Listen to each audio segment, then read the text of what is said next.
Movies में आप वो सीन्स तो देखे ही होंगे फ्लाइट क्रैश का, जैसे ये फाइट क्लब का ये प्लेन क्रैश सीन, जिसमें बीच में ही आसमान में प्लेन टूट जाता है, ब्रेक हो जाता है। या फिर world war Z zombie movie का ये सीन जिसमें प्लेन बीच हवा में क्रैश होने लगता है। तो लकीली हमारी रियल दुनिया में ऐसा सीन कम ही होता है, बहुत कम।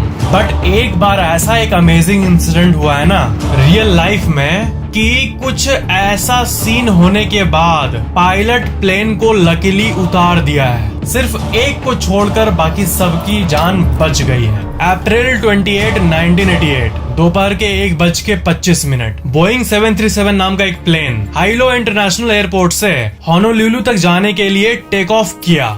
हाइलो से होनोलुलु। प्लेन में टोटल 95 लोग थे। टेक ऑफ के बाद प्लेन नॉर्मली 24,000 फीट के एल्टीट्यूड पे चला गया, जैसे वो हमेशा उड़ते आया है, हमेशा की तरह 24,000 फीट पे। और फ्लाइट ऊपर जाने के बाद वो स्टेबल हो गया और सब कुछ नॉर्मल दिख रहा था और पैसेंजर्स को अंदाजा भी नहीं था कि क्या होने वाला है। 1:48 पे अचानक से मिस्टीरियस तरीके से प्लेन का रूफ ही गायब हो गया। 18.5 फीट टोटल रूफ हवा में टूटकर बिखर गया। पायलट्स पीछे मुड़ के कॉकपिट का गेट ओपन किए तो उन्हें नीला आसमान दिख रहा था। उसके बाद प्लेन लेफ्ट और राइट रोल होने लगा और शेक होने लगा। फ्लाइट नीचे की तरफ आने लगा और दोनों पायलट्स जो सबसे नियरेस्ट एयरपोर्ट था जहाँ पे वो पॉसिबली लैंड कर सके उसको कम्युनिकेट करने की कोशिश कर रहे थे। बट मैल फंक्शन के चलते सिग्नल नहीं जा रही थी। जब प्लेन 24,000 फीट से 14,000 फीट तक गिरते गिरते आया तब जाके सिग्नल नियरेस्ट एयरपोर्ट पे पहुंचा।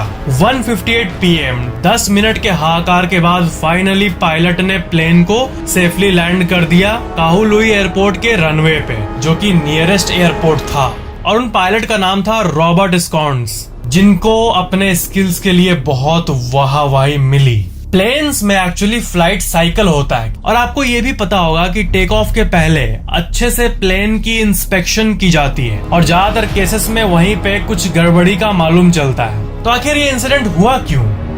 तो इस इंसिडेंट के बाद बहुत सारे पैसेंजर्स का इंटरव्यू हुआ और गेल यामामोटो नाम की एक पैसेंजर थी और वो इंटरव्यू में ये कही कि जब वो प्लेन पे चढ़ रही थी ना, बोर्ड कर रही थी, तब उसने क्रैक को नोटिस किया था प्लेन के लेफ्ट साइड में। बट वो छोटा सा क्रैक था, इसलिए उन्होंने ध्यान नहीं दिया और किसी को बताना जरूरी नहीं समझा और बीच हवा में उसी क्रैक से फटना शुरू हुआ।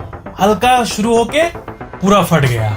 तो अगर आप सफर करते हो प्लेन में या फिर करने वाले हो, तो अगर आप ऐसा कुछ नोटिस करो प्लेन में तो सबको अवेयर जरूर कर दो, बता जरूर दो। 99% टाइम ऐसा कुछ नहीं होता ऑफ कोर्स, बट उस 1% की बात कर रहा हूँ मैं। अगर ऐसा कुछ हुआ तो अवेयर करना बहुत जरूरी है। लाइफ में अवेयरनेस इंपॉर्टेंट है और ऐसी इंसिडेंट्स हमें यही सिखाती है फ्यूचर के लिए। बाय द वे, ये इंसिडेंट बहुत डरावनी है अगर हम लोग अपने आप को उस जगह पे इमेजिन करके देखें तो।